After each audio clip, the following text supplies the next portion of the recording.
झारखंड में बांग्लादेशी घुसपैठ का मामला अब नया रूप ले रहा है। कह सकते हैं कि 2 सप्ताह पहले इसमें एक जनहित याचिका दायर की थी। इस पर सुनवाई करते हुए उच्च न्यायालय ने सरकार से जवाब मांगा है और कहा है कि 2 सप्ताह के अंदर सरकार इसका जवाब दे। एक तरफ जहां उच्च न्यायालय ने इस मामले पर एक्शन लिया है, वहीं दूसरी तरफ बीजेपी लगातार सरकार को इस मामले को लेकर घेरते हुए नजर आ रही है। नेता प्रतिपक्ष अमर कुमार बौरी ने एक बार फिर से इस मामले को लेकर प्रदेश कार्यालय में प्रेस कॉन्फ्रेंस कर हेमंत सरकार को घेरते नजर आए। तो क्या कुछ कह रहे नेता प्रतिपक्ष, चलिए हम आपको सुनाते हैं। में जो मुस्लिम आबादी थी वो थी 2,19,240। 2,19,240 कुल आबादी का 9.43%। वहीं आदिवासियों की आबादी थी उस संथाल परगना में 10,37,167। 10,37,167 कुल आबादी का 44.67%। जो 2011 लास्ट जो सेंसस हुआ था उसके हिसाब से संथाल परगना की कुल आबादी 69,69,69,097 एक कुल जनसंख्या आबादी संथाल परगना की, जहां हिंदुओं की आबादी 47,35,723 47,35,723 67.95%। 1951 में हिंदुओं की आबादी संथाल परगना में 90.37% था। वही 2011 के सेंसस में हिंदुओं की आबादी संथाल परगना में 67.95% हो गया।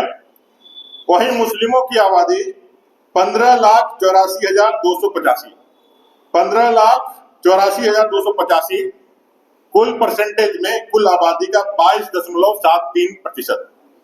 जहां 1951 में मुस्लिम की आबादी 9.43% थी, वो बढ़ करके 2011 के सेंसस में 22.73% होगी। वहीं ट्राइबल्स की आबादी 2011 के सेंसस के हिसाब से 19,59,133 19,59,133 कुल आबादी का 28.11%। 1951 में 44.67% ट्राइबल्स वो घट करके हो जाते हैं 2011 के सेंसस के हिसाब 28.11%, 1%। पूरे देश में 1951 के जनसंख्या आजादी के बाद हिंदुओं का जो जनसंख्या का गिरावट है वो अनुपातिक रूप में 2011 में पूरे देश में दर्ज किया गया है, वो है 4.28%। पूरे देश में हिंदुओं की जो आबादी घट रही है आजादी के बाद 2011 के सेंसस के हिसाब से वो है 4.28%। वहीं संथाल परगना में जो हिंदुओं की आबादी घटी है उसका रेशियो है 22.42%।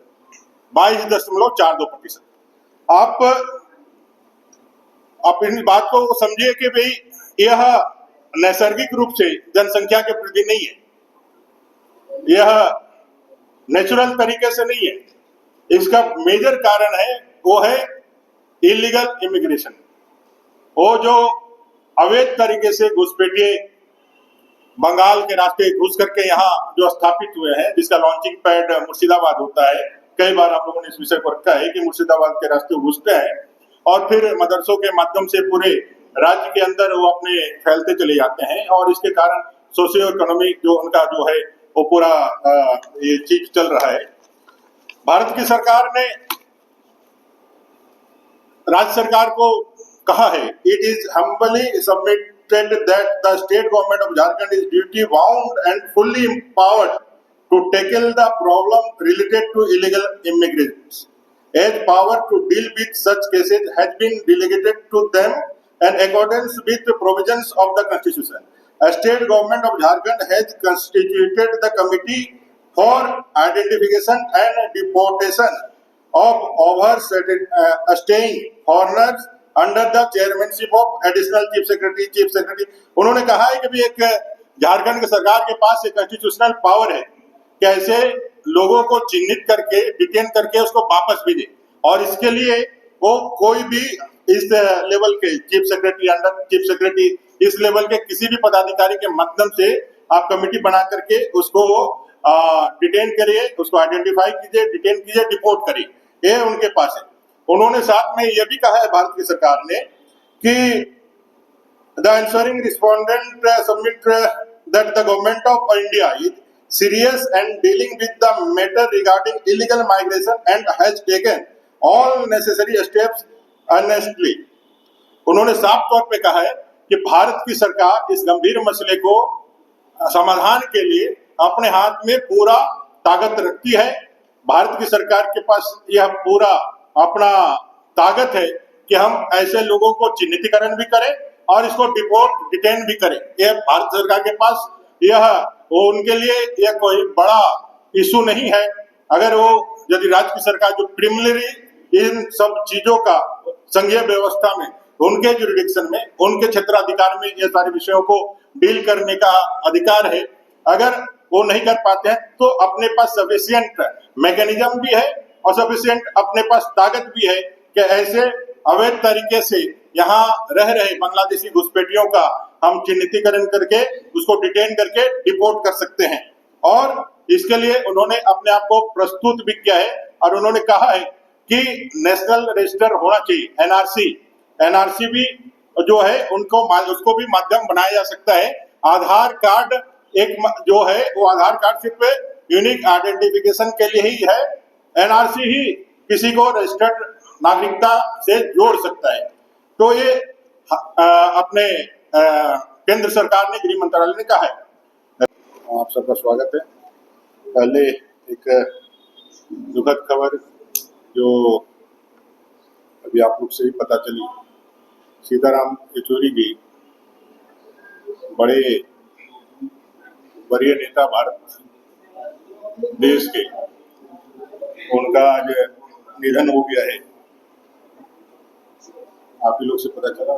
दिवंगत आत्मा को शांति प्रदान करे ईश्वर, ऐसी कामना करता हूँ। आज की इस प्रेस वार्ता में आप सबका स्वागत है, अभिनंदन है। आप सबको मालूम है राज्य के अंदर उच्च न्यायालय में एक जनहित याचिका दायर की गई है, जिसकी लगातार हियरिंग्स हो रही है। जो भारतीय जनता पार्टी लगातार जिस विषय को उठाता है कि भाई झारखंड का डेमोग्राफी चेंज हो रहा है, झारखंड के डेमोग्राफी चेंज होने के कारण जहां देश की संप्रभुता पर भी खतरा मंडरा रही है, वहीं झारखंड के आदिवासी मूलवासियों की अस्मिता भी खतरे में है। विशेषकर संथाल परगना में जो बंगाल से सटे हुए जिले हैं, चाहे पाकुड़ है, चाहे साहिबगंज है, उन जिलों के माध्यम से, उन जिलों के रास्ते भयंकर घुसपैठ हो रहा है और इससे हमारे माटी बेटी रोटी की अस्मिता की प्रश्न खड़े हुए हैं। भारतीय जनता पार्टी के इस प्रबल दावे को सत्तारूढ़ दल जेएमएम, कांग्रेस, आरजेडी लगातार खारिज करती रही।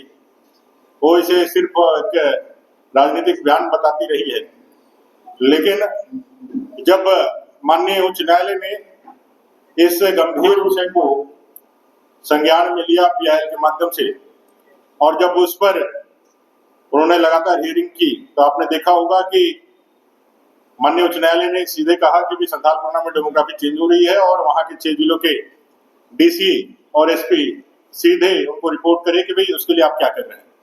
लेकिन राज्य सरकार जो घुसपैठियों के संरक्षक है, घुसपैठियों का पूरी तरह से एक तुष्टीकरण और वोट बैंक की राजनीति के कारण उसके सबसे बड़े रहनुमा के रूप में है। इस अति भयंकर समस्या को, इस अति गंभीर समस्या को एड्रेस करने की जगह वो इस पे लिपापोती करने की कार्रवाई प्रारंभ करती है, और जिसका नतीजा होता है कि कोई भी रिपोर्ट वो सही नहीं देती है। आपने देखा होगा पिछले हियरिंग में उच्च न्यायालय ने राज्य सरकार के साथ केंद्र सरकार को भी इस बात के लिए ताकीद किया कि भाई यह जो समस्या है, ये संघीय व्यवस्था में राज्य और केंद्र दोनों की जवाबदेही के साथ खड़ी होती है। इसलिए केंद्र सरकार भी एफिडेविट के माध्यम से राज्य सरकार भी एफिडेविट के माध्यम से इस समस्या पर अपने विचार व्यक्त या मंतव्य रखे।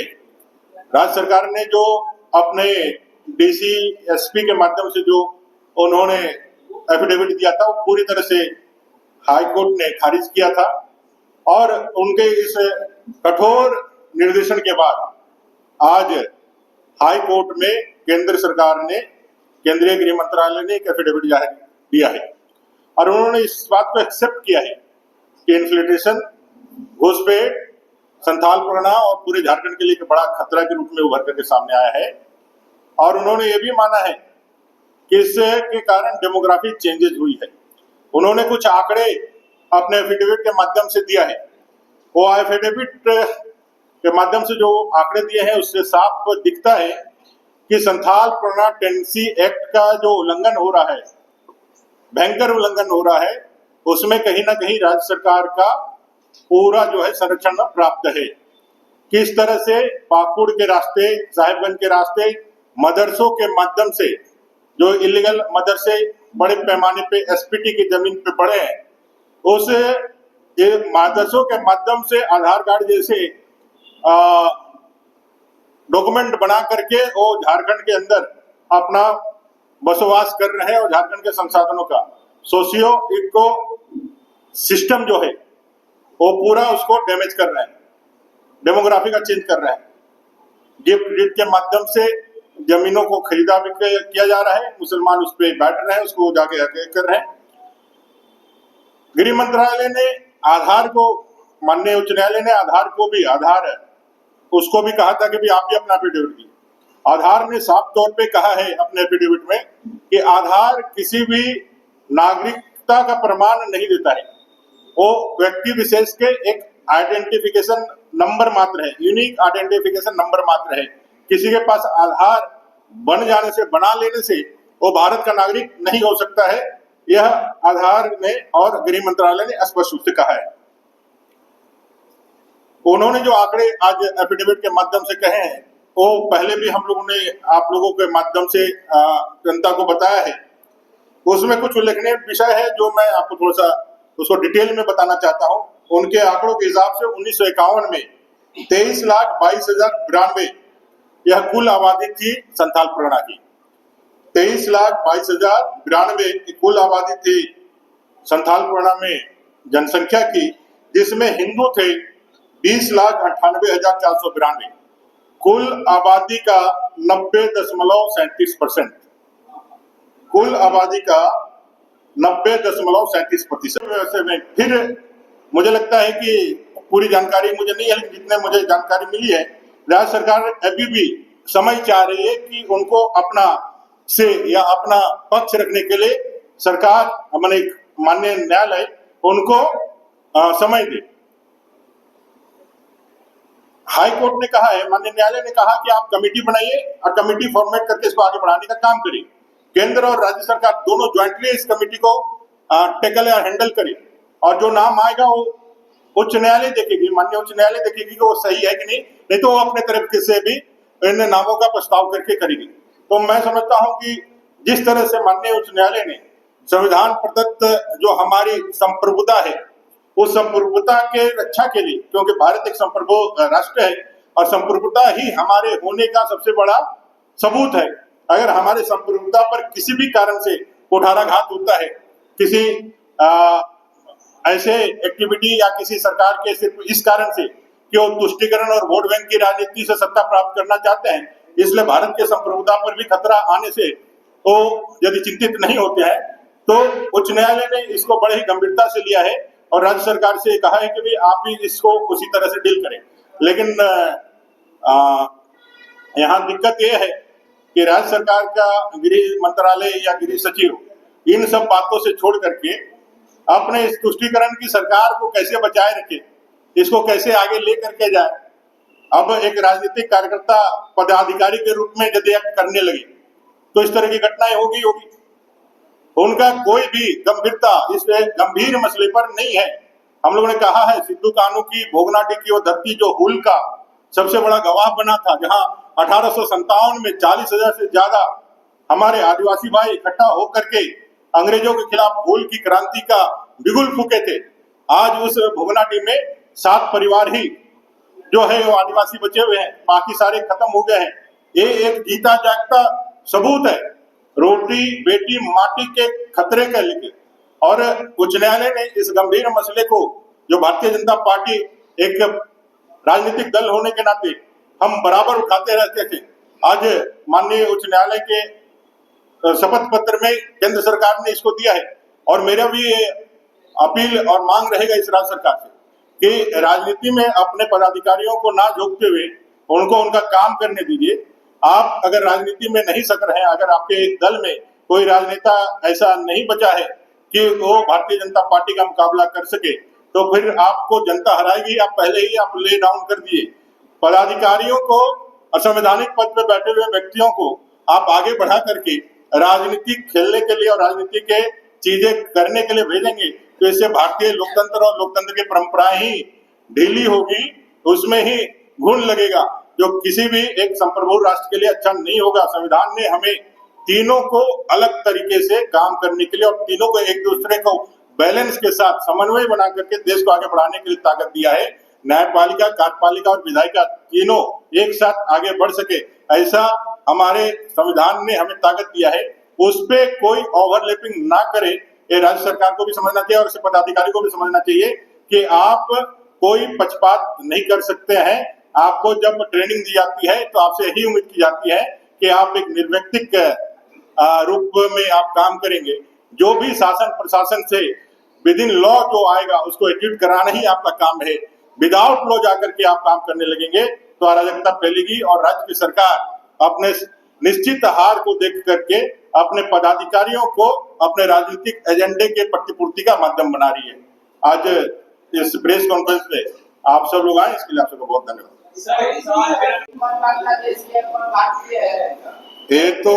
ये तो संथाल पुराना की जनता और पूरे झारखंड की जनता इस बार चुनाव में बता देगी कि कौन जाएगा इसको चिन्हित करने के लिए।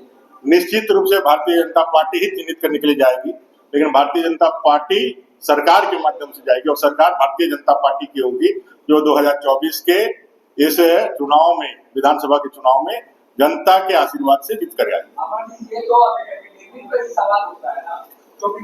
आप अशोक जी आप एफिडेविट पे सवाल कर रहे हैं। ये मेरा एफिडेविट आपको दिया हुआ नहीं है, ये गृह मंत्रालय ने अपने न्यायालय को दिया हुआ एफिडेविट है।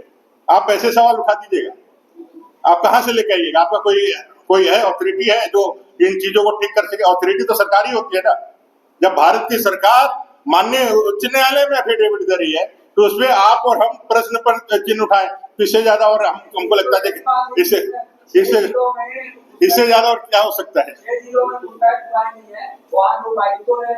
वो गलत है, इसलिए तो मैंने कहा ना, जो उपायुक्तों ने कहा है वो राज्य सरकार के दबाव में कहा है।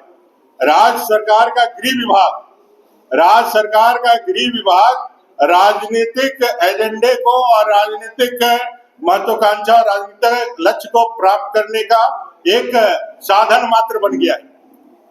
जिस तरह से गृह सचिव ने अपना पत्र लिखा या जो उनका जो एक्ट रहा, ये भारतीय संघीय व्यवस्था में आज तक किसी भी पदाधिकारी ने ऐसा दुस्साहस नहीं किया। अगर आप गृह सचिव है, होम सेक्रेटरी है, आपके पास पर्याप्त अधिकार है। अगर कोई वायलेशन करता है लॉज का तो उसके विरुद्ध विधि सम्मत कार्रवाई करने के लिए, आप राजनीतिक रूप से एलिगेशन लगाने के लिए किसी के ऊपर थोपने का क्या मतलब होता है? एक प्रशासनिक नहीं, राजनीतिक ज्यादा भाषा होती है।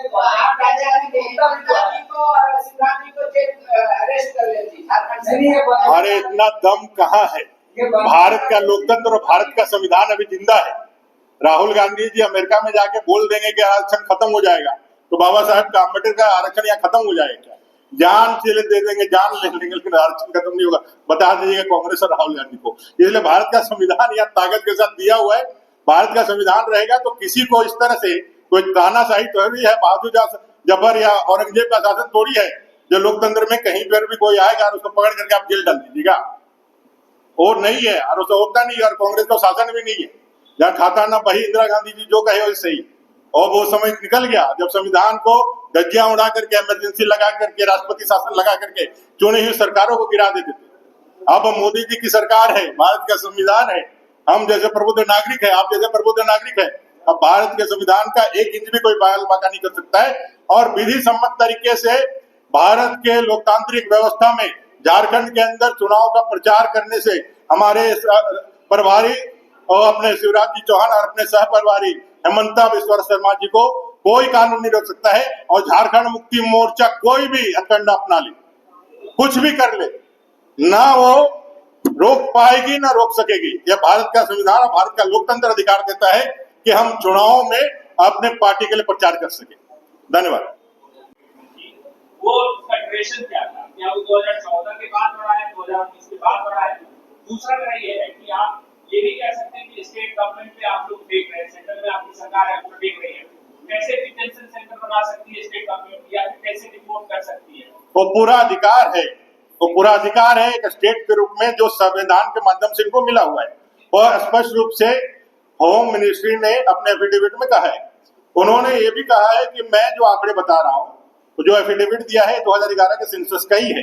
हम ये नहीं कह रहे हैं कि ये आज हुआ है, हम ये कह रहे हैं कि वर्तमान की सरकार उस पे जो है लीपापोती करने के लिए खड़ी है। वर्तमान की सरकार इस गंभीर मुद्दे को एड्रेस करने से ज्यादा अपने वोट बैंक के रूप में उसको संतुष्ट करने में ज्यादा अपने आप को प्रस्तुत कर रही है। हमारा यही कहना है कि जो आज अगर यदि भारतीय जनता पार्टी यह मुद्दा सिर्फ उठाती तो आप तो ऐसे ही हमें खारिज कर देते, आप सहित पूरा विपक्ष। लेकिन अब चूंकि यह मुद्दा भारत का न्यायपालिका उठा रहा है, माननीय उच्च न्यायालय उठा रहा है, अब इससे ज्यादा फॉर्म क्या हो सकता है। उसके बाद भी माननीय उच्च न्यायालय के जो टिप्पणी है, उनका जो वक्तव्य है, उस पे भी लोग जो है अपना और डालने के लिए, उस पे भी पर्दा डालने का एक प्रयास कर रहे हैं। इससे ज्यादा और मुझे लगता है कि शर्मनाक बात क्या हो सकती है। आप चीजों को जब तक एक्सेप्ट नहीं करिएगा, आप चीजों को जब तक एक्सेप्ट नहीं करेगा, उसका रेमेडी नहीं हो सकता, उसका उपचार नहीं हो सकता है। राज्य सरकार के साथ यही सबसे बड़ा प्रॉब्लम है। भारत की सरकार ने इसको एक्सेप्ट किए और इसके रेमेडी के लिए रास्ते खोजे हैं। उन्होंने बताया संविधान में क्या ताकत है और उन्होंने अपना कमिटमेंट बताया है कि यह काम प्रिलिमिनरी जो है प्राथमिक तौर पे राज्य सरकार का है। अगर राज्य सरकार नहीं कर सकती है तो हम करेंगे। ये भारत की सरकार ने किया। राज्य सरकार को भी आगे बढ़ करके इसको कमिट करके, इसको सिर्फ ओवरसेड या फिर इसको टाइम टाल करके नहीं, इस पे अपना कमिटमेंट दिखाना चाहिए।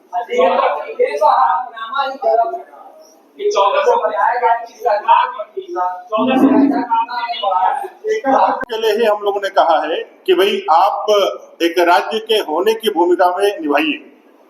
एक मूल कारण है उस पूरे संथालपना में एसपीटी के रहते हुए भी आज आदिवासी आबादी का घटाव हुआ है और आदिवासी आबादी का घटाव के कारण आज पूरा संथालपना का डेमोग्राफी बदल गया है। यह मूल कारण है और इसका मूल कारण का मूल्य यह है, देखिए कोई भी धर्म मानने का हमें संविधान का अधिकार है। हम कोई भी संविधान हमें मौलिक अधिकार के रूप में देता है कि हम कोई भी धर्म या उपासना हम स्वीकार कर सकते हैं। लेकिन अगर मेरे इस संप्रभु राष्ट्र के अंदर कोई बाहरी विदेशी आकर के बैठ करके हमारे संसाधनों का उपभोग करता है, हमारे अवसरों को लूटता है, तो कंसर्निंग उनके लिए है। अगर माइग्रेशन इमिग्रेशन के लिए, इलीगल इमिग्रेशन के कारण हमारे जो डेमोग्राफी चेंज हो रहा है, तो वो हमारे लिए ज्यादा हमारे लिए कंसर्निंग है एक राज्य के।